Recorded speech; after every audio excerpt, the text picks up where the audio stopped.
mwenyewe aliyekutuma. Na wewe pia mawimbi haya, tazama hayo yanayumbisha meli ya kutaka unayekataa kwenda kuhubiri neno la Mungu. Yametumwa na Mungu mwenyewe aliyekutuma. Na wewe pia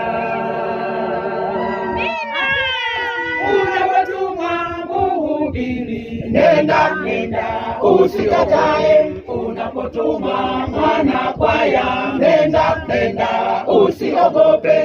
Unapotuma muumini, nenda usikatae. Unapotuma ewe ndugu, nenda usiogope. Unapotuma muhubiri, nenda usikatae. Unapotuma mwana kwaya